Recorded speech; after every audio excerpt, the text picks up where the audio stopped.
नमस्कार दोस्तों, बहुत बहुत स्वागत है मोतिहारी स्टडी पॉइंट में। यह वीडियो आपके लिए बहुत ही महत्वपूर्ण है क्योंकि इस वीडियो के माध्यम से हम लोग क्वेश्चन बैंक देखेंगे जो कि Bihar board inter final board परीक्षा 2025 के लिए यह वीडियो जो है वह बहुत ही महत्वपूर्ण है क्योंकि इस वीडियो के माध्यम से 2018 का जो हिंदी का एग्जाम हुआ था ना उसका क्वेश्चन बैंक देखेंगे। यानी कि 2018 में जितना भी प्रश्न पूछा गया था उस प्रश्न को इस वीडियो के माध्यम से देखेंगे। और 2018 में 50 ही ऑब्जेक्टिव प्रश्न पूछा गया था। कितना ऑब्जेक्टिव प्रश्न पूछा गया था? तो 50 ऑब्जेक्टिव प्रश्न पूछा गया था। तो 50 ऑब्जेक्टिव प्रश्न इस वीडियो के माध्यम से देखेंगे और 50 ऑब्जेक्टिव प्रश्न को याद कर लेते हैं तो आप 20 रुपए लूट सकते हैं। कैसे लूटना है? आप 26वां टॉपर बन सकते हैं। कल का टॉपर के थे, यहाँ पे डिस्प्ले पर ला देते हैं, आप सुन लीजिए कल का टॉपर क्या बोल रहे हैं। नाम प्रभु कुमार। आज मोतिहारी स्टडी पॉइंट पर टेस्ट हुआ जिसका टॉपर मैं बना, जिसके लिए सर ने मुझे 20 रुपए का इनाम प्रदान किए। और आप भी लोग कल से टॉपर बनना चाहते हैं तो 8 बजे ज्वाइन कीजिए। धन्यवाद। तो उम्मीद करते हैं साथियों आप सुन लिए होंगे। आज आप टॉपर बनिएगा तो इनसे बेहतर थोड़ा बोल के भेजिएगा और टॉपर बनिएगा उसी समय आप इस नंबर पर मैसेज करके भेज दीजिएगा कि सर हम टॉपर बने। ग्रुप के माध्यम, अगर ग्रुप में आप नहीं जुड़े होंगे तो इस नंबर पर मैसेज कर लीजिएगा लास्ट में और ग्रुप में आप जरूर जुड़ जाइएगा। ठीक है, तो चलिए हम लोग सीधे प्रश्न की बात करते हैं और इस प्रश्न को आप हर हाल में याद कर लीजिएगा क्योंकि यह जो क्वेश्चन बैंक है इससे बहुत आपके एग्जाम में प्रश्न पूछा जाता है। ठीक है, आइए बात करते हैं एक नंबर प्रश्न से। एक नंबर देखिए प्रश्न क्या कर रहा है। एक नंबर जो प्रश्न है यह प्रश्न कर रहा है कि बालकृष्ण भट्ट किस काल के रचनाकार है। यह भी प्रश्न जो कल वीडियो डाले थे उसका पहला प्रश्न शायद था, लेकिन क्वेश्चन बैंक 2018 में यह प्रश्न पूछा गया था, यानी कि यह प्रश्न इंपोर्टेंट है। तो देखिए यह प्रश्न, इसको पहले देखते हैं कि बालकृष्ण भट्ट जी किस क्या है। तो बालकृष्ण भट्ट जी जो है ना वह बातचीत पाठ के लेखक है। आप बढ़िया से प्रश्न को याद रखिएगा। तो यही पूछा जा रहा है कि बालकृष्ण भट्ट जी किस काल के रचनाकार है। तो आप याद रखिएगा आधुनिक काल के रचनाकार है, इसलिए राइट आंसर क्या हो जाएगा? दादी वाला ऑप्शन डी हो जाएगा। बालकृष्ण भट्ट जी किस पाठ के लेखक है? तो बालकृष्ण भट्ट जी बातचीत पाठ के लेखक है। और बालकृष्ण भट्ट जी किस काल के रचनाकार है? तो आधुनिक काल के रचनाकार है। आप साथ में प्रश्न को याद रखिएगा।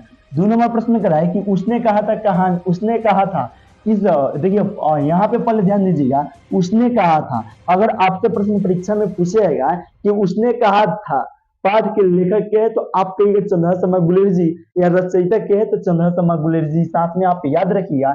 लेकिन उसने कहा था किस यहाँ पे होना चाहिए, किस वर्ष की रचना है? तो आप याद रखिएगा 1915 वर्ष की रचना है, इसलिए राइट आंसर जो होगा वह ऑप्शन ए हो जाएगा। राइट आंसर क्या हो जाएगा? ऑप्शन ए हो जाएगा। अभी तक आप व्हाट्सएप ग्रुप में नहीं जुड़े थे, इस नंबर पर मैसेज करके व्हाट्सएप ग्रुप में जुड़ जाइएगा लास्ट में। लेकिन अभी वीडियो को देखिए और बढ़िया से प्रश्न को याद कीजिए। इसी वीडियो में से एक प्रश्न लास्ट में पूछेंगे, उसका जो प्रश्न पूछेंगे उसके कमेंट करके सबसे पहले आप आंसर बताइएगा तो आपको दिया जाएगा 20 रुपए। ठीक है, आइए बात करते हैं यहाँ पे 3 नंबर प्रश्न को, जो कि संपूर्ण क्रांति का नारा किसने दिया था।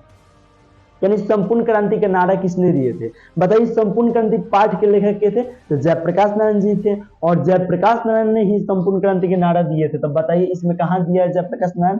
ऑप्शन बी में दिया है, इसलिए राइट आंसर क्या हो जाएगा? बाबू वाला ऑप्शन बी हो जाएगा। यानी कि संपूर्ण क्रांति के नारा किसने दिए थे? तो जयप्रकाश नारायण ने दिए थे। आप याद रखिएगा, लेकिन साथ में याद रखिएगा रामधारी सिंह दिनकर जी जो थे ना वह अर्धनारीश्वर पाठ के लेखक थे। आपसे प्रश्न परीक्षा में पूछेगा कि रामधारी सिंह दिनकर किस पाठ के लेखक थे? तो अर्धनारीश्वर पाठ के लेखक थे, साथ में याद रखिएगा। यहाँ पे कह रहा है कि क्या कह रहा है? अर्धनारीश्वर किसकी रचना है? तो अभी ना बताया भाई कि अर्धनारीश्वर रामधारी सिंह दिनकर जी का रचना है।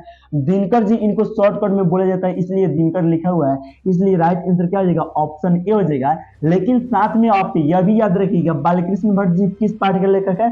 तो बातचीत पाठ के लेखक है। आप बढ़िया से प्रश्न को याद रखिएगा। मोहन राकेश जी किस पाठ के लेखक है? तो सिपाही की मां पाठ के लेखक है। जो भी हम आपको एक्स्ट्रा प्रश्न बताएंगे उसको याद रखिएगा। यानी कि अर्धनारीश्वर किसकी रचना है? तो रामधारी सिंह दिनकर जी की रचना है। बढ़िया से प्रश्न को याद रखिएगा। बात करते हैं 5 नंबर प्रश्न को, रोज कहानी की नायिका कौन है? तो रोज कहानी की जो लेखक है, अब बताइए आपसे प्रश्न पूछे जाएगी रोज पाठ के लेखक है तो आपके रोज कहानी के जो लेखक है वह अज्ञेय जी है। एक प्रश्न हुआ साथ में।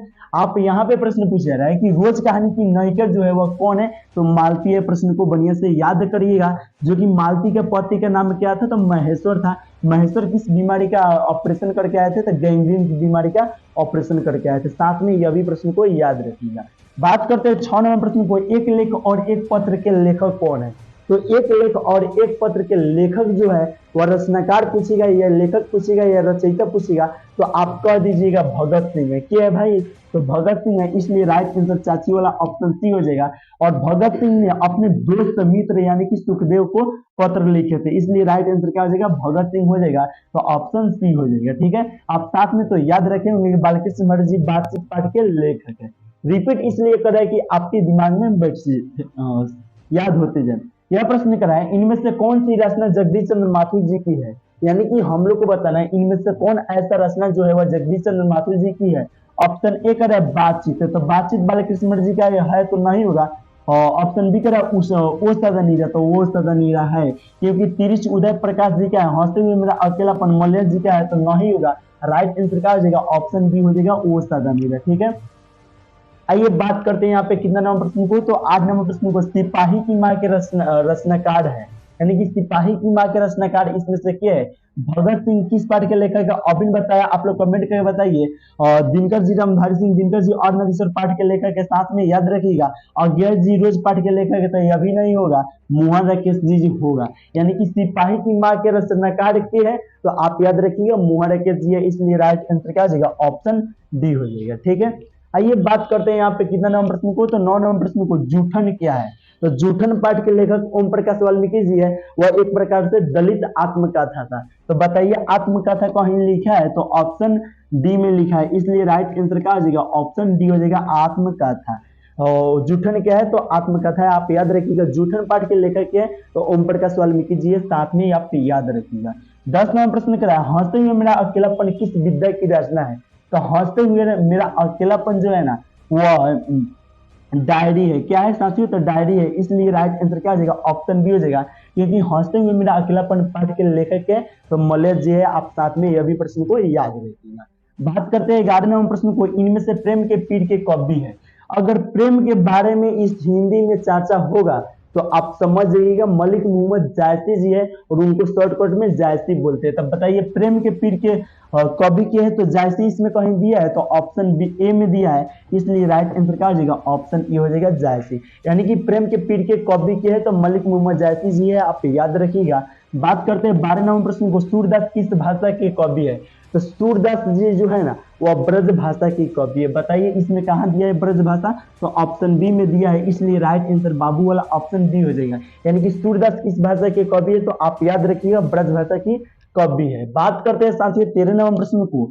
तुलसीदास की बचपन का नाम क्या था? यानी कि तुलसीदास जो थे ना, उनका बचपन में नाम क्या था? तो आप याद रखिएगा राम बोला था, इसलिए राइट आंसर क्या हो जाएगा? ऑप्शन ए हो जाएगा, राम बोला तुलसीदास जी का बचपन में नाम था। बात करते हैं 14 नंबर प्रश्न को। नाभादास के दीक्षा गुरु कौन है? तो आप इस प्रश्न को बढ़िया से याद रखिएगा। नाभादास के अगर दीक्षा गुरु आपसे पूछेगा तो आप कहिएगा स्वामी अग्रदास थे। नाभादास के दीक्षा गुरु के थे साथी? तो स्वामी अग्रदास थे, इसलिए राइट आंसर बाबू वाला ऑप्शन बी हो जाएगा। नाभादास के दीक्षा गुरु के थे तो स्वामी अग्रदास थे। बढ़िया से प्रश्न को याद रखिएगा। 15 नंबर प्रश्न कर रहा है कि भूषण को भूषण की उपाधि किसने दिए थे? तो राजा रुद्र शाह ने दिए थे। किसने दिए थे साथियों? तो राजा रुद्र शाह ने दिए थे, इसलिए राइट आंसर चाची वाला ऑप्शन सी हो जाएगा। यानी कि भूषण को भूषण की उपाधि किसने दिए थे? तो राजा रुद्र शाह ने दिए थे। बढ़िया से प्रश्न को याद रखिएगा। बात करते हैं साथियों 16 नंबर प्रश्न को। तुमुल कोलाहल कलह में किसकी रचना है? यानी कि तुमुल कोलाहल कलह में किसकी रचना है? तो आप याद रखिएगा तुमुल कोलाहल कलह में जयशंकर प्रसाद जी का रचना है, इसलिए राइट आंसर क्या हो जाएगा? ऑप्शन बी हो जाएगा। अब आपके मन में सवाल आ जाएगा रामधारी सिंह दिनकर जी क्यों नहीं हुआ है? तो अर्णवेश्वर पाठ के लेखक है, और गया जी रोज पाठ के लेखक है, इसलिए नहीं हुआ है। अब सभी प्रश्न को बढ़िया से याद रखिएगा जो एक्स्ट्रा प्रश्न बता रहे हैं। 17वां प्रश्न क्या है कि पुत्र वियोग किसकी रचना है? यानी कि पुत्र वियोग किसकी रचना है? तो सुभद्रा कुमारी चौहान जी का है। भाई आप बढ़िया से प्रश्न पढ़े होंगे तो आपको याद होगा कि पुत्र वियोग जो रचना है वह सुभद्रा कुमारी चौहान के है। सुभद्रा कुमारी चौहान का मृत्यु कैसे हुआ था? तो कार दुर्घटना में हुआ था, जबलपुर में हुआ था। कैसे, कहाँ हुआ था? जबलपुर में। कहा किनका? सॉरी, पुत्र वियोग किसकी रचना है? तो आप याद रखिएगा सुभद्रा कुमारी चौहान जी का है। ठीक है, आइए बात करते हैं यहाँ पे 18 नंबर प्रश्न को। दूसरा सप्तक का प्रकाशन वर्ष है, यानी कि दूसरा सप्तक का प्रकाशन वर्ष कब हुआ था? तो 1951 में, इसलिए राइट आंसर बाबू वाला ऑप्शन बी हो जाएगा। ठीक है, आइए बात करते हैं यहाँ पे, 1 मिनट रुक जाइए। आइए बात करते हैं 19 नंबर प्रश्न को, जो कि कर है मुक्ति बोध का जन्म स्थल है। यानी कि मुक्ति बोध जी जो है उनका जन्म स्थल बिहार में है तो नहीं है, दिल्ली में है नहीं है, छत्तीसगढ़ में नहीं है, ग्वालियर में है। इसलिए राइट आंसर क्या हो जाएगा, दादी वाला ऑप्शन डी हो जाएगा। मुक्ति बोध जी का जन्म कहाँ है, जन्म स्थल कहाँ है, तो ग्वालियर में है। बढ़िया से प्रश्न को याद रखिएगा, ठीक है। आइए बात करते हैं 20 नंबर प्रश्न को, अधिनायक किस कवि की रचना है। यानी कि अधिनायक जो है वो किनका है, तो रघुवीर सहाय जी का है। इसलिए राइट आंसर क्या हो जाएगा, ऑप्शन ए हो जाएगा। आपसे प्रश्न परीक्षा में पूछा जाएगा कि अधिनायक किस कवि की रचना है, तो आप कहिएगा रघुवीर सहाय जी का है। इसलिए राइट आंसर ऑप्शन ए हुआ है। बात करते हैं साथियों यहाँ पे 21 नंबर प्रश्न को, वार्तालाप का संधि विच्छेद क्या हो जाएगा, तो वार्ता धन आलाप होगा। इसलिए राइट आंसर क्या हो जाएगा, ऑप्शन बी हो जाएगा। क्या हो जाएगा, वार्ता धन आलाप हो जाएगा। इसलिए राइट आंसर क्या हुआ है, ऑप्शन बी हुआ है। बात करते हैं यहाँ पे 22 नंबर प्रश्न को, नायक शब्द का संधि विच्छेद, नायक नहीं खलनायक हो, तो नायक शब्द का संधि विच्छेद क्या हो जाएगा, तो नय धन अक हो जाएगा। नायक क्या पूछा है, नायक शब्द का संधि विच्छेद क्या हो जाएगा, नय धन अक हो जाएगा। इसलिए राइट आंसर क्या हो जाएगा, ऑप्शन बी हो जाएगा। आइए नेक्स्ट प्रश्न की बात करते हैं, यहाँ पे देखते हैं 23 नंबर प्रश्न को, अन्वेषण का संधि विच्छेद है, तो अनुधन एसन हो जाएगा। इसलिए राइट आंसर क्या हो जाएगा, अनुवेशन हो जाएगा। राइट आंसर क्या हो जाएगा, ऑप्शन सी हो जाएगा। साथियों यहाँ पे देखते हैं 24 नंबर प्रश्न को, उद्गम शब्द का संधि विच्छेद हो जाएगा, तो उत धन गम होगा। देखिएगा इस पर लगा रहेगा यही होगा, यानी कि कौन हो जाएगा, ऑप्शन बी हो जाएगा। बहुत कौन कहेगा उत धन अगम, और देखिए यहाँ पे नहीं दिया हुआ, लेकिन देखिए अगर गम लिखा हुआ रहता था इस पर बहुत कोई ध्यान देता। क्या है, उत धन गम होगा, इस पर रहना चाहिए, ठीक है, आधा तौर रहना चाहिए, उत धन गम हो जाएगा। इसलिए राइट आंसर क्या हो जाएगा, ऑप्शन बी हो जाएगा। आइए बात करते हैं नेक्स्ट प्रश्न की बात करते हैं, यानी कि 25 नंबर प्रश्न को, निश्चल का संधि विच्छेद क्या हो जाएगा, तो निधन चल हो जाएगा। इसलिए राइट आंसर क्या हो जाएगा, ऑप्शन बी हो जाएगा। बताइए निश्चल का संधि विच्छेद क्या हो जाएगा, तो निधन चल हो जाएगा। इसलिए राइट आंसर क्या हो जाएगा, ऑप्शन बी हो जाएगा। आइए नेक्स्ट प्रश्न की बात करते हैं और देखते हैं कितना नंबर प्रश्न को, 26 नंबर प्रश्न को, लुटेरा में कौन सा प्रत्यय है, तो एरा हो जाएगा। कौन सी, यहाँ पे गलती हो जाएगा, एरा हो जाएगा, लूट धन एरा हो जाएगा। इसलिए राइट आंसर क्या हो जाएगा, चाची वाला ऑप्शन सी हो जाएगा, एरा। आइए बात करते हैं नेक्स्ट प्रश्न की, यानी कि 27 नंबर प्रश्न को, अज्ञान शब्द में उपसर्ग है। उपसर्ग मतलब क्या होता है, कोई देखिए उपसर्ग और प्रत्यय बहुत बढ़िया कॉन्सेप्ट है। किसी भी मूल शब्द के पहले जो लग जाता है उसे उपसर्ग कहते हैं, और कोई मूल शब्द के बाद जो शब्द लगता है उसे प्रत्यय कहते हैं। तब बताइए इसमें क्या कर रहा है, उपसर्ग कर रहा है, यानी कि पहले। तब बताइए अधन ज्ञान हो जाएगा कि नहीं हो जाएगा, तो हो जाएगा। तो मूल शब्द ज्ञान है, इसके पहले क्या है, तो अ है। अगर पहले रहेगा तो उपसर्ग, मूल शब्द के जो शब्द पहले बनता है उसी को उपसर्ग। तो बताइए इसमें अ कहीं दिया है, तो ऑप्शन सी में दिया है। इसलिए राइट आंसर क्या हो जाएगा, ऑप्शन सी हो जाएगा। और यहीं पे उपसर्ग के अलावा अगर प्रत्यय पूछेगा तो कोई उसमें देख लीजिएगा मूल शब्द कौन है, और मूल शब्द के बाद जो शब्द बनेगा वो प्रत्यय हो जाएगा। तो आप समझ जाइएगा उपसर्ग और प्रत्यय क्या है, बहुत आसान है। तो राइट आंसर क्या हो जाएगा, ऑप्शन सी हो जाएगा। इसको बढ़िया से ध्यान में रखिएगा। बात करते हैं 28 नंबर प्रश्न को, राजकुमार कौन सा समास है। यानी कि राजकुमार जो है ना, वो देखिए किसका कुमार, की राजा का कुमार है, इसी का हो ना, तो इसलिए राइट आंसर क्या हो जाएगा, तत्पुरुष हो जाएगा। क्या हो जाएगा, तत्पुरुष हो जाएगा। इसलिए राइट आंसर क्या हो जाएगा, ऑप्शन बी हो जाएगा, तत्पुरुष। आइए बात करते हैं, यहाँ पे कह रहा है कि दाल रोटी। देखिए यहाँ पे देखिएगा पहले योजक चिन्ह रहना चाहिए। बताइए योजक चिन्ह मतलब क्या हुआ भाई, इधर अगर समान रहेगा, इधर समान होगा तो इसका मतलब दूसर हो जाएगा, ठीक है। और बताइए इसका मतलब अगर मान लीजिए कि इधर समान रहेगा, सेम वर्ड रहेगा, इधर भी सेम रहेगा, तो आप याद रखिएगा द्विगु होता है, ठीक है। और बताइए दाल रोटी आ गया तो इसमें योजक चिन्ह है भाई, लेकिन यहाँ पे दाल अलग है रोटी अलग है, तो इसलिए द्वंद हो जाएगा। इसलिए क्या हो जाएगा, द्वंद हो जाएगा। जैसे में द्वंद क्या हो जाएगा, लोटा डोरी द्वंद हो जाएगा, चाचा चाची द्वंद हो जाएगा, माता पिता द्वंद हो जाएगा। इस प्रकार से अगर शब्द आएगा तो आप याद रखिएगा द्वंद होगा। अगर इस दोनों ओर समान होगा, मान लीजिए इधर दाल है इधर भी दाल रहता, बीच में योजक चिन्ह रहता, तो आप याद रखिएगा द्विगु उस प्रकार से रहेगा। लेकिन दाल रोटी में कौन सा समास है, तो आप याद रखिएगा द्वंद समास है। इसलिए राइट आंसर क्या हो जाएगा, चाची वाला ऑप्शन सी हो जाएगा। थोड़ा आप बढ़िया से याद रखिएगा, ठीक है। यहाँ पे प्रश्न कर रहा है घन श्याम कौन समास है। बताइए घन क्या है, इस कौन एथी है, और बताइए कोई कहेगा गोल श्याम, किसी का आकार विशेषता बता रहा है। भाई अगर विशेषता आपको किसी का बताएगा तो आप समझ जाइएगा सीधे कर्मधारय समास हो गया। बताइए श्याम का घन जैसन आकार बता रहा है, इसका विशेषता बता रहा है श्याम का, तो इसीलिए क्या हो जाएगा कर्मधारय समास हो जाएगा। किसी का अगर विशेषता बताएगा तो आप सीधे समझिए कर्मधारय समास हो जाएगा। ठीक है, आप लोग कमेंट कीजिएगा, आप लोग का डिमांड रहेगा तो समाज का एक स्पेशल वीडियो ला देंगे और उसमें सभी समाप्त उसके पहले भी पढ़ा है, अगर नहीं देखे होंगे तो आप कमेंट कीजिएगा, हम बता देंगे। ठीक है, कह रहा है चौराहा कौन सा समास है, यहाँ पे पूछ रहा है जो चौराहा है ना वह कौन सा समास है। अब बताइए भाई चौराहा कह रहा है कौन सा समास है, तो चौ मतलब क्या होता है चार, तो चार को बता रहे तो द्विगु हो जाएगा भाई, इसलिए राइट आंसर क्या हो जाएगा ऑप्शन बी हो जाएगा। चौराहा में कौन सा समास होगा तो द्विगु हो जाएगा। ठीक है, आप बढ़िया से प्रश्न को याद रखिएगा।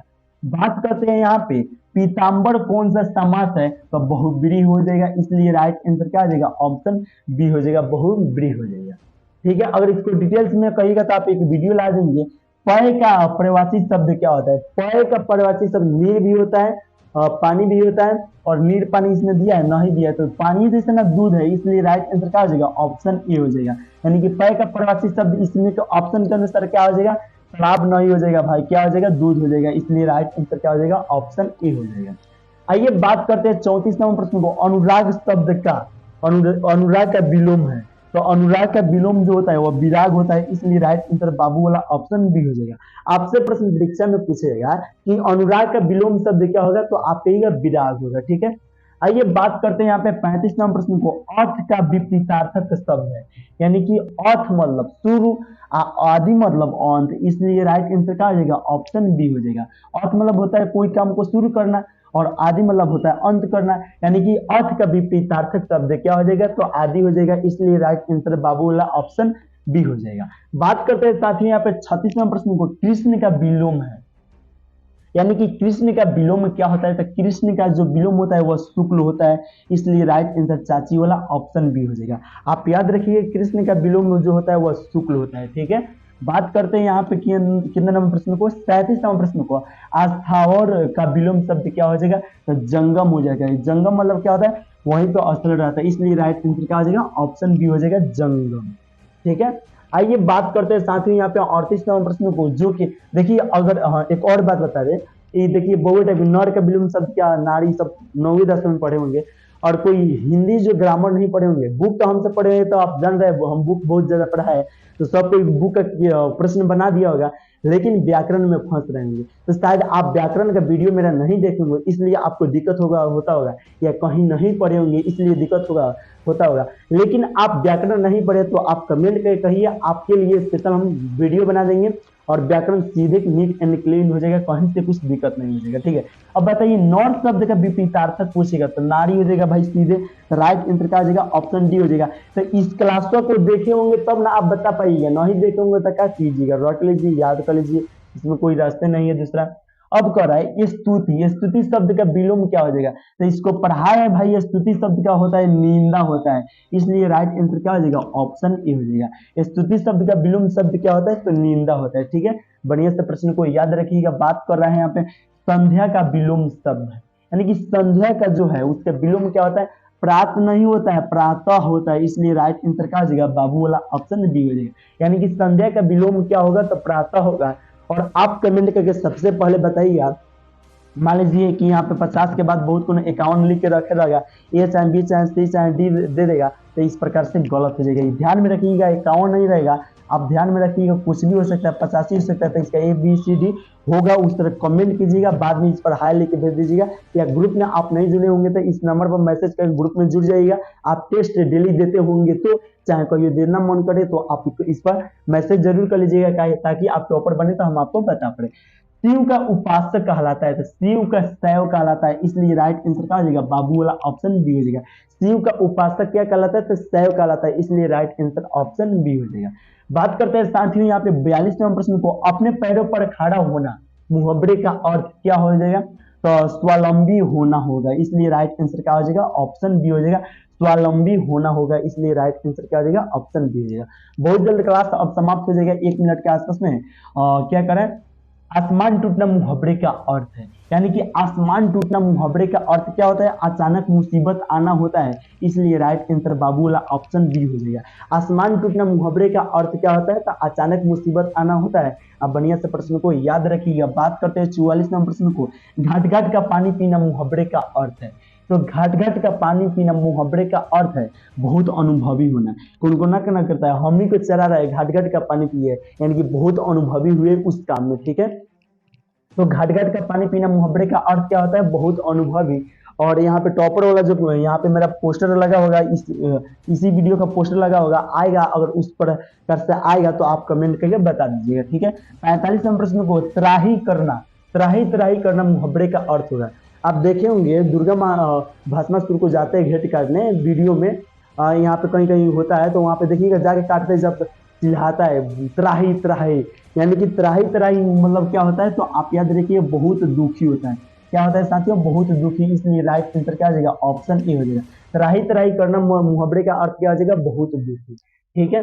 बात करते हैं 46 नंबर प्रश्न को।